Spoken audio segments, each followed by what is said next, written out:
Welcome to Up to So Good, the podcast that unlocks the secrets of creating a purpose-driven business so we can all make this world a better place. Come join the conversation.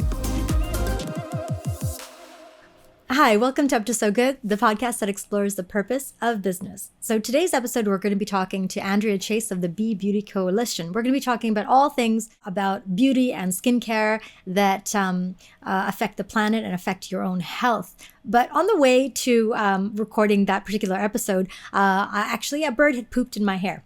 I washed my hair many, many times and have since, and so my hair is extremely clean. But I thought, you know, what was more toxic, the bird poop or the stuff that was in my shampoo? Well, on today's episode, we're going to dive deep into ingredients and where they're sourced, and these are the kinds of things that we're going to talk about. So if you are somebody who is into makeup or skincare or any of that, or you know someone who is, this is definitely a good episode to tune into. We hope you enjoy the show. Hello and welcome to Up to So Good, the podcast that explores the purpose of business. I'm your host, Lena Monroe, and today we have a really fun topic. We're going to be talking about the beauty industry, the good, the bad, the ugly. Huh? See what I did there? No? Okay. I have my wonderful guest. She's her name is Andrea Chase, and she is a woman of many, many titles. And so I'm gonna let her introduce herself and her titles and her roles. Go ahead, Andrea, and thank you for joining us today. So nice to be here with you, Lena. Definitely have to say I'm a fan of the podcast, so it's nice to be on the other side of it for once.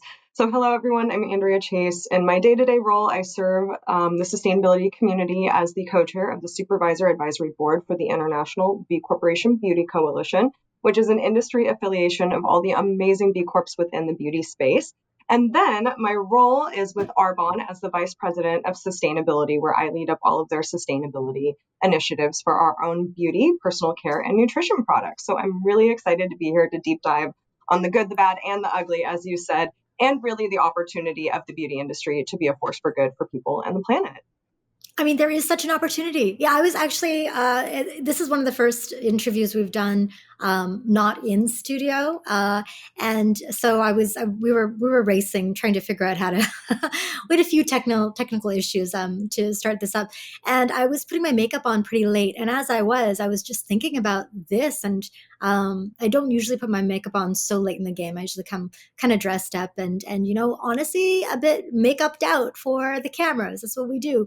And just thinking about how every day for so many people, there is some beauty product that touches their skin, you know, like honestly, not a day goes by. Maybe I'd say, yeah, even on the weekends, if I'm going out to, you know, grab some groceries or something, I'll put on maybe even just a little bit of blush or foundation or some light lipstick. And so there we are every single day. And we've been doing this. Many of us have been doing it since we've been teenagers. Like, oh my gosh, so much to unpack there in terms of, you know, what are we putting on our skin, the chemical aspect of that, how has that been affecting us? And then the other part of it is when these products, forget about the chemicals, but say these chemicals aren't used up and some of them go in the landfills and the trash into our water systems, but the packaging, the thousands and thousands and thousands or millions or trillions probably of pounds of garbage that is created, not recycled. I mean, you know, when you're done, your lipstick containers, many people are not putting them in the recycling bin because they don't even know that they can, and maybe they can't. I don't know. You cannot. Let's be clear. There is a thing called wish cycling, and we all do it all the time. And sadly, recycling infrastructure is not up to par with current packaging. So you're right. There's such a tremendous impact on the packaging output side of it, what we're putting on our bodies. Our skin is our largest organ. It absorbs everything. So there's not only the chemical side. It absorbs everything. So there's the chemical side of the ingredients, but also, and when you really start to dive into it, what about the chemical interaction of these efficacious formulas with packaging as well? So there's so many different levels to think about. Back that up. Whoa. Did you just say, I never thought of that. So the chemical interaction of the formulas we put on and the packaging. So for example, the products we're wearing, they've had plastics leached into them. Exactly. So, and the more efficacious the formula, the more that you have this opportunity for interaction with packaging materials that are not inert. So glass is one of the best packaging materials for skincare because it will not chemically react with anything. It's inert. And so not only Right. is it inert and you're not going to have any interaction between the plastic and the efficacy of the ingredients that you're putting on your body and your face, but it's also You can infinitely recycle that. recyclable Yeah. and renewable. So it really is the Yeah. best solution for your face, Glass. for your body, for your health, and for the Yeah. planet, assuming that the recycling infrastructure is able to take it. So yeah, that's true, because right now that might not be the case. Like, for example, say I have foundation. When I'm finished my foundation, can I just throw that glass container into recycling or no? I mean, you can I do don't know. anything you want. It doesn't mean it's actually going to get recycled. Yeah.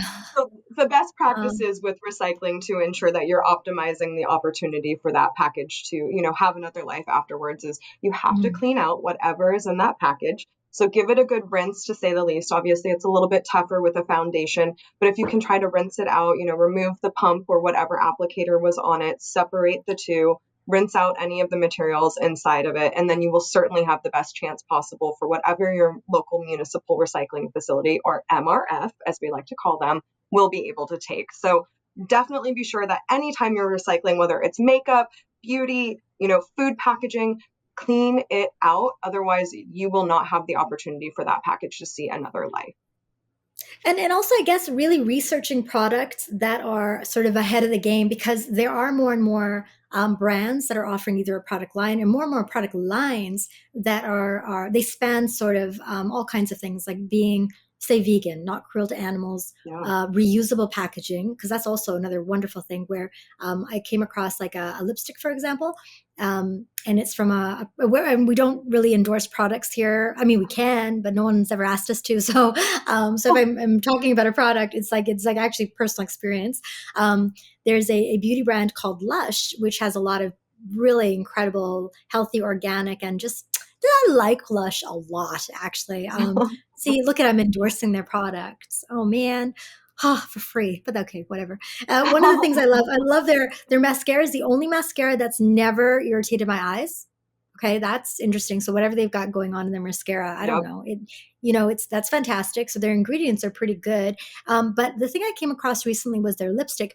It is by far my favorite lipstick. I just happened to not put it on today. It is this color. It's like a very strong berry color, and it's what I love about it is not only does it glide on beautifully and easily, but it comes in a reusable container. So I bought a little container about that big, small, doesn't take up much room, and you just buy the wax lipstick refill every time you finish using it. That is mind blowing. Such a simple shift in how a product is Totally. designed can be so powerful. Why aren't all lipstick containers made like that? Why can't they So all it's just do that? interesting. As a citizen and a consumer who spends money on these things on a daily basis, I am with you. I wish that we were all working towards what we would call the circular economy in our sustainability terms, which is working towards packaging that's recyclable, refillable, reusable, and really made of renewable materials that aren't just going to end up in a landfill. So you're talking about refillability, which is one avenue towards building better packaging from what we would call a life cycle and end of life approach. I love that they're piloting that. We see so many other brands that are now becoming zero waste heroes, where they're leveraging brand differentiation based on that type of packaging. And the good news is for them is that they're going to be rewarded heavily, because we're seeing in consumer trends, especially with younger demographics, Gen Z, millennials, folks like that they're militant about wanting better packaging. And because that is the main intersection that folks associate with sustainability, you get the most credit when you have better packaging too. So in addition to things like refillability, which is amazing, I know I invest in lip pencils that are made of wood because Oh, it's a I do renewable too. resource, right? And Yeah. then it goes back to Ah, the planet. It breaks down over time once you're done using it. You have less plastic than the other containers. So there's so many different options that we're now seeing emerging on the market. And it's a really exciting time to be piloting these things in the beauty industry, because circularity is becoming the norm, when we're also seeing regulations pushing us in this direction. So it's not just consumers wanting better products, but now we're seeing recyclability, post-consumer recycled content, and all of these other laws, both in North America, Europe, the UK, that are emerging to help support businesses that are pursuing better packaging as well. do you want to hear a little hack? Do you want to hear a fun hack? Okay. Yeah, Sure. you can take this. You can take this. Anyone can take this. Okay. So I love what you just said about lip pencil because actually that's what I'm wearing too. And my producer Deb, she was in the back with me. We were chatting about this episode. As I was scrambling to put makeup on, and like I said, I didn't bring my favorite little Lush thing, but I love those little lip pencils. And here's a hack: you put a little bit of coconut oil, which again, I mean, it's coconut oil, right? Comes in a glass. You put a little bit of that on your lips first, and then you can smear the lip pencil like it's lipstick. That's how Love you it. get that Love it. for free. That's for free. And if That's you right. want to be really sustainable, look for UEBT certified coconut oil, and you know that it is not harming the planet and adding to Ooh, deforestation. And it's also helping to support fair labor and fair wages throughout the supply chain as well. UEBT. I did not know that. Yep. What does that stand for? Coconut oil. Oh gosh, the UEBT. Union of Bioethical Trade or something like that. Okay. Love that. Got that. That is so great. But because otherwise lip pencil is exactly that. It's like a pencil and but it stays on so much better than lipstick. It just gets so dry. So just a tiny bit of coconut oil and then that's it. Ladies and gentlemen, you can throw out your lipsticks. Don't need them anymore. Yes, which unfortunately that is one of the toughest packages to really make sustainable progress in. You see things like metallization on plastic componentry, which can't be sorted during recycling. So, unless it's fully made of metal, it's not going to go where you want it to go. There's just so many things that make the package beautiful that unfortunately are not good for the planet. So invest in the wooden based things, invest in the reusability, invest in the refillability. It will do such a wonder as we're tackling plastic pollution waste on a global scale. Right? And invest in researching skincare products that have maybe better ingredients too, right? Because our Totally. skin, our largest organ. I mean, it's incredible. Why do we do this? Why are we so It's you know, it's the amazing small that people decisions. don't think about it too. Like what Yeah. you're putting on your skin is absorbing into your largest organ.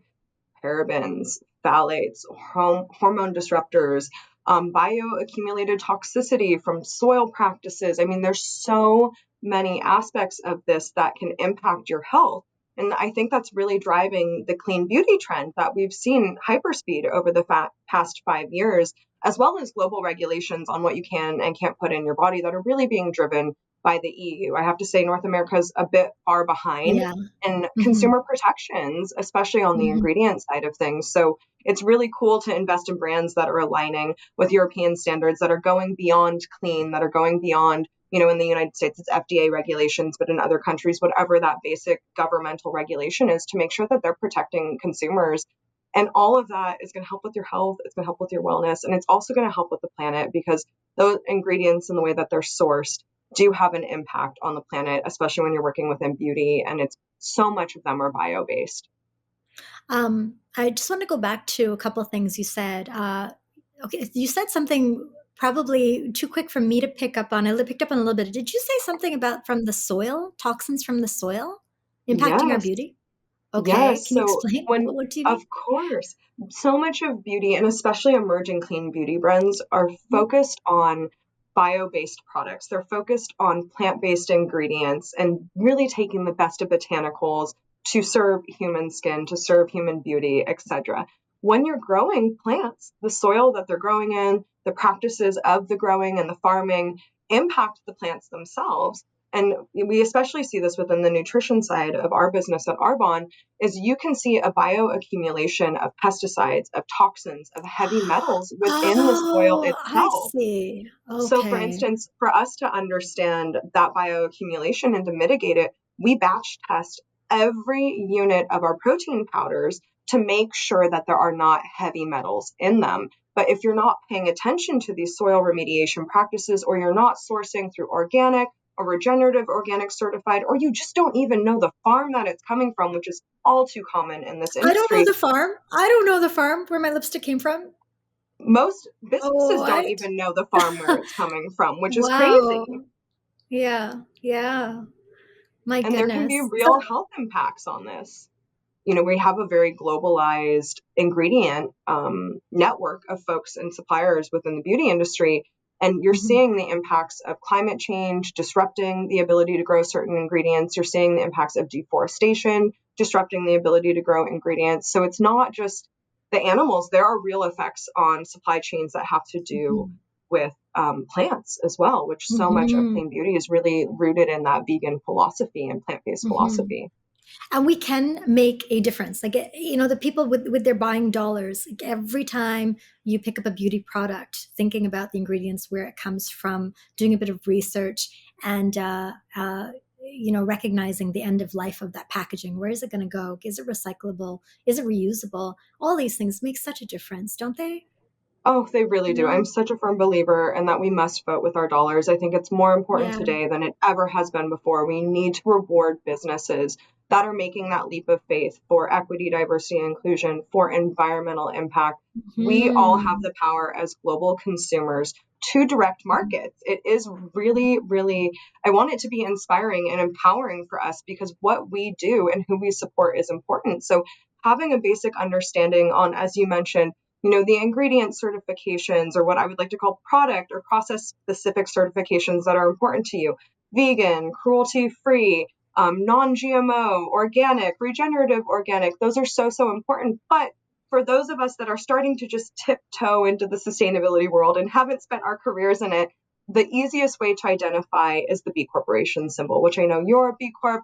I'm a B Corp. I've certified more B Corps than I can count on my fingers and toes. That is how much I believe in this movement. Seeing behind the lens on so many of these businesses across so many industries really has given me faith in the movement, that they are looking at stakeholder impact holistically as a company. And it is the only global certification that does so. So if you don't know, the ins and outs of clean beauty and how you can bring that to life for yourself, just look for the B Corp certification. It is a really good start to send you in the right direction. B Corp, B Corp, B Corp. There's a B and a circle. B Corp, B Corp. Yes. So, Andrea, you're so knowledgeable and so clearly so passionate about the people and the planet, and clean beauty, and beauty that is also good and healthy, and at least doesn't harm our planet. Yeah. Why? What has brought you to this space? What's your story? Oh, thank you. I definitely am passionate. I bleed green is the running joke inside all of the organizations that I either contribute to as a volunteer or that I work within. I really am a nature nerd at heart, despite being Los Mm, Angeles born and raised. Like, I love hiking in the mountains around here. I've always been so deeply interested in natural ecosystems and animals and geology and the ocean. The ocean really was my first love. And even it's so funny. I even have a newspaper clipping from the Los Angeles Times from 2006, when I was a senior in high school, which I just aged myself. But that being said, that talks about plastic pollution and the impact on the marine protected environment off the coast here. wow. And it's something that I Mhm. still have to this day. And I'm so proud, because it really has been my North Star in helping to produce better products that are looking at climate from a lens, but also that end of life impact. And as a scuba diver, as somebody who just is so in love with the ocean ecosystem and our natural ecosystems, it really was my mission to make sure that I was helping to combat plastic pollution in the world around me. And in our own business alone, it was funny, I ran the stat literally last week. We've not only reduced our plastic consumption by 50% since I joined the company 5.5 years ago, we have also eliminated over 585,000 pounds of plastic that would have been in our packaging by choosing renewable and recyclable materials. So I'm really proud that, I've Wow. kind of seen It's full impressive. circle with my mission. Yeah, it's really Yeah, yeah. exciting. Well, and also, so we're saying end of life a lot, but just to ensure that, like, for listeners and viewers who are interested in this topic, because when you say end of life, I know exactly what you're talking about. I don't think it's a commonly tossed around words, really, or phrase. But in the beauty system, when we say end of life, and correct me if I'm wrong, but what I'm understanding it to be is like the end of the use of that packaging, right? Absolutely. Absolutely. That, and I don't think a lot of, like, other than this conversation, and as I said, some beauty brands like the Lush product that I came across, I feel like it's just, I don't remember the last time I had a conversation with my friends about it. But yet when you open up the everybody has that, like, that beauty cabinet drawer, right? Yep. There's not one thing except for that lipstick I have. Very little is very little is actually recyclable. And so what Unfortunately, that is the case. So when we say end of life, that's what we're talking about, right? End of Yeah. life of your beauty. Okay. So what do you have the stats of how much that waste is, like what we're actually volume wise, how much we're throwing away every month, every year, every day? It's really, I do not have them off the top of my head, but when I was putting together our sustainability report recently, I was looking at global plastic pollution, and the number one driver of it is plastic packaging, whether it's from beauty or anywhere else, and really looking at that single use plastic packaging. And the reason for that being the number one driver, and we're talking hundreds of millions, if not billions of pounds every year of plastic going into the environment, into landfills, Mm-hmm. et cetera. And the number one reason why we're not seeing, a reusable end of life, a recyclable end of life is not only because of the material choice, there's only very certain limited types of plastic that can be recycled, but also the size of the packaging itself. Municipal recycling Mm-hmm. facilities are not they are not evolved to tackle current packaging. And when you think back Mm-hmm. to the late 80s, early 90s, when recycling really was developed as a system and launched as Oh a yeah. system in North America, Mm-hmm. the Mm-hmm. package types were so different. You had huge cans of coffee that were metal, Right. you had giant plastic bottles. And so all of these amazing little municipal recycling facilities, or MRFs, um, don't have the same technology in place to sort small items. It is starting to see an investment in that infrastructure, and regulations are Mm-hmm. starting to help with that, especially with Mm-hmm. producer taxation. So companies are now being taxed on plastic, on packaging that is not recyclable in North America, and that will help fund the system and help fund a solution. But we're in this weird gray area right now where packaging has outpaced any of the systems that are currently in place. And so these small packages, these plastic types that are blended, these mixed materials don't have a way to be sorted, don't have a way Ah, to be broken down currently. yeah.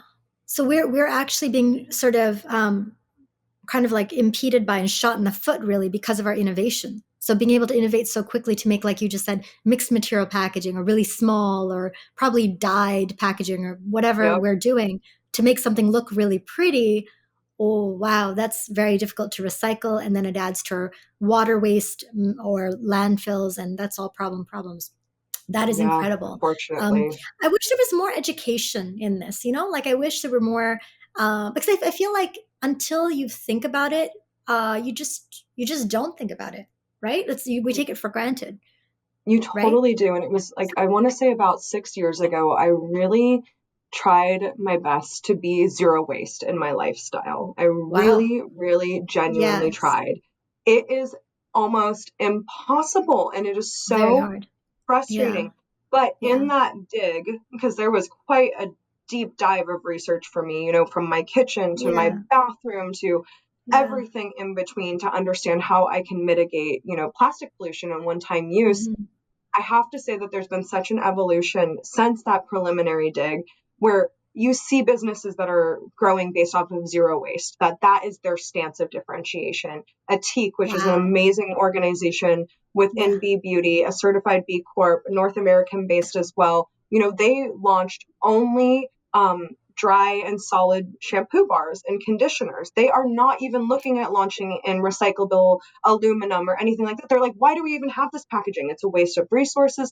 And there are so many other Yeah. businesses that are doing this Yeah. now, like dry shampoo bars and solid shampoo bars, and all of these things are now commonplace. And there are so many amazing brands that now have those as available options. So it does seem like we have a long ways to go, but we've also come a long ways in the last few years. And your Lush Oh, yeah. example is another B Corp that's great. They've really rooted themselves in not only responsible ingredients, but looking at waste and looking at how do you mitigate waste and building, zero waste products, whether it's their bath bombs because they dissolve and they're in paper instead of Oh, like that's right. cellophane.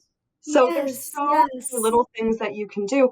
Actually, one of my favorite brands, and one their CEO is on our board, is Elate, and they're really really close to you. They're on Victoria and on Vancouver Island, and they have Okay. only developed zero waste products. They are piloting What are they called again? I didn't catch that. Elate? Elate Beauty, yeah. And so they're Elate. yep, Elate, Oh, okay.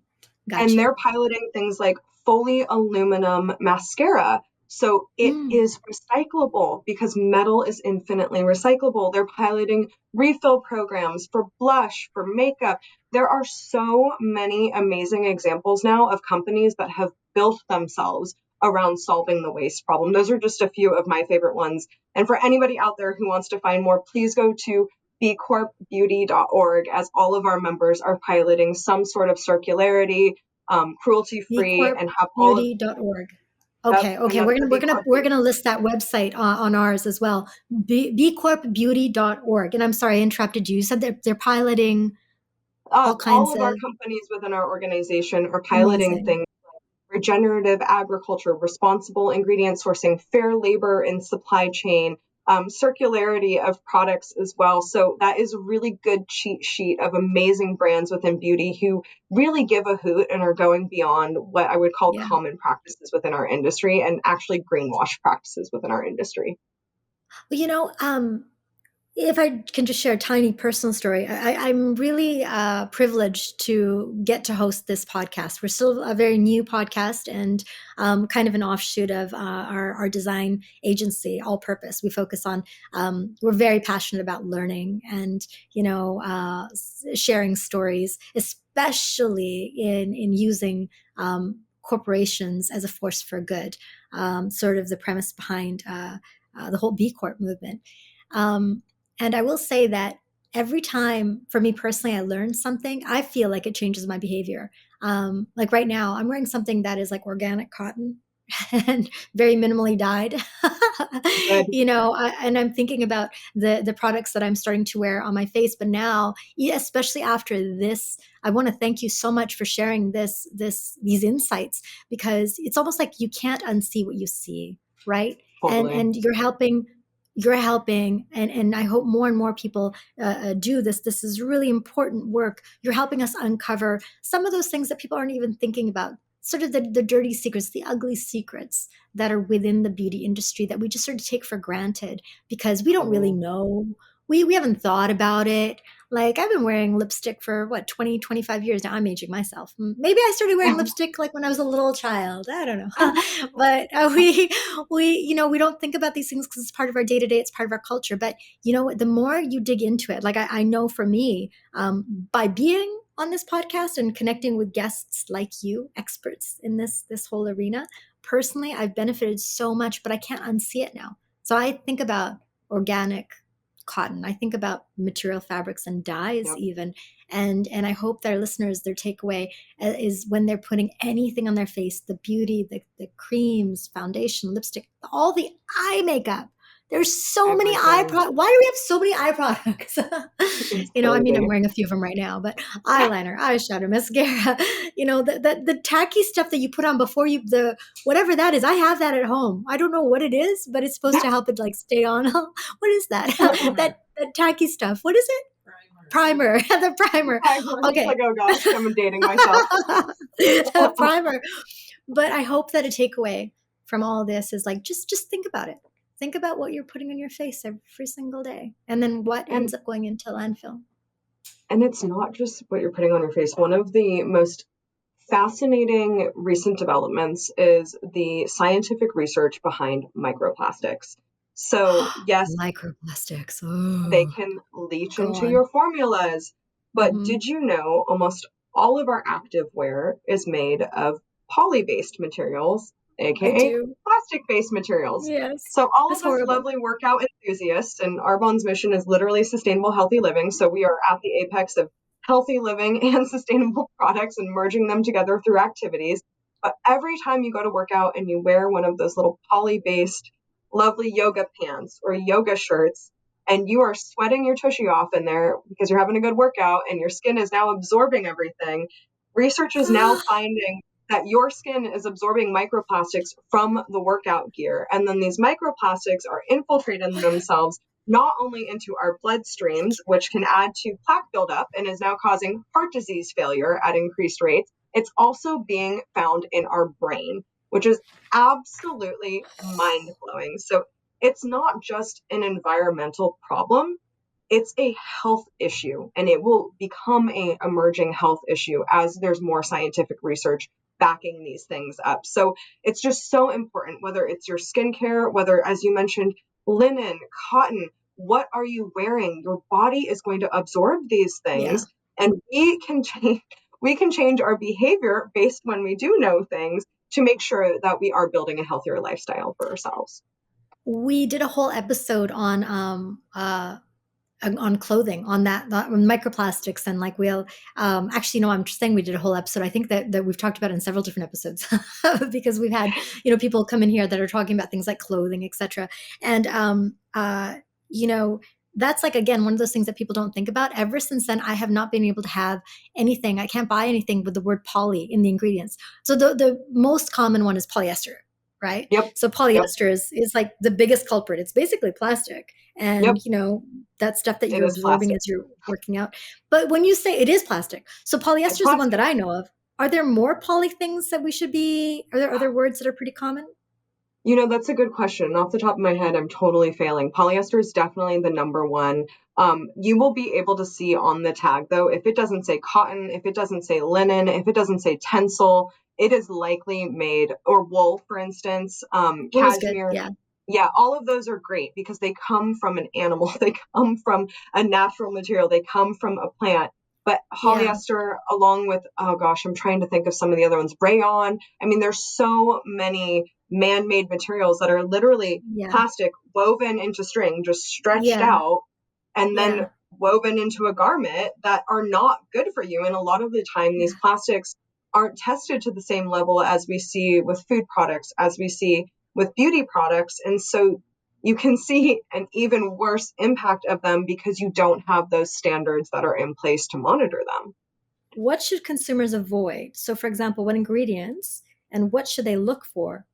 Oh gosh. So this is definitely a little bit out of my depth as I am not a beauty ingredient expert, but I can at least flag with you some of the things that we're seeing with emerging regulations and how do we find the right list of things to look at. So one of the things that has become a no-no is obviously anything that can leach parabens, anything that can leach phthalates into your beauty products.